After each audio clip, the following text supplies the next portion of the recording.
Can a positive mindset improve relationships? Most definitely. I think that's kind of an easy one. It just sounds right. but I mean, think about this. I'll just give you a scenario. You walk in the house and you've had the most horrific day, and your spouse is there or your partner's there, and they had a horrific day. But neither one of you decide to bring that into the house. So you come into the house, you leave it in the car, they leave it in the car, you come in the house, and all you're talking about is plans for next year. You'll start, scheduling your vacation. Hey babe, let's schedule our vacation to the Bahamas next year.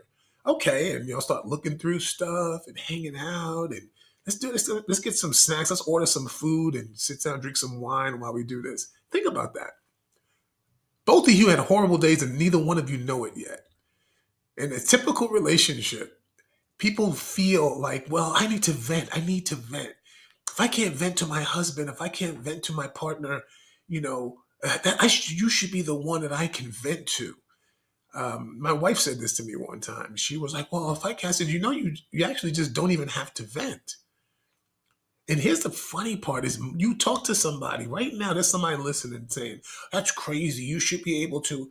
I'm not saying you shouldn't be able to vent. I ain't saying you should never vent. What I'm saying is you don't have to because everything that happened is already over or it's going to be waiting for you tomorrow anyway. And talking about it ain't going to fix it. Now, if you have a question that your partner might be able to answer to help you, that's different. If you come home and say, hey man, I need to ask you a couple of things because I had a really tough day and I need to know what to do with this because it's going to be there tomorrow. What do you think about? And talk like that. Actually talk normal. Leave your emotions out of it. The one thing that a lot of people hate is when people talk about not taking their emotions and using their emotions in all their conversations. Well, think about that. A world where everybody just dealt with the question. They didn't get emotional about the question. They just dealt with the question or dealt with the situation. I'm waiting at the park. I'm waiting at the corner for a cab. The cab rolls right past me. I'm tired. My feet hurt. My back hurt. And a cab won't stop. Now, I can sit there and be mad and angry and hurt even more. Or I could just be patient and wait for another cab. Right? Either way, I got to wait for the cab. So why get my blood pressure up and all this up when that's not going to bring a cab any faster? It's just not. And that's the one thing when you talk about being centered and having a positive attitude. When you have a real positive attitude, you pretty much put everything in check. And then I've actually met people who, oh, you're one of those positive people. And I was like, well, I guess you're one of those negative people, right?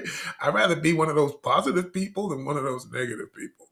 So yes, every relationship in your life will improve if you have a positive attitude. And most people most people think they have one and they don't even know that they don't.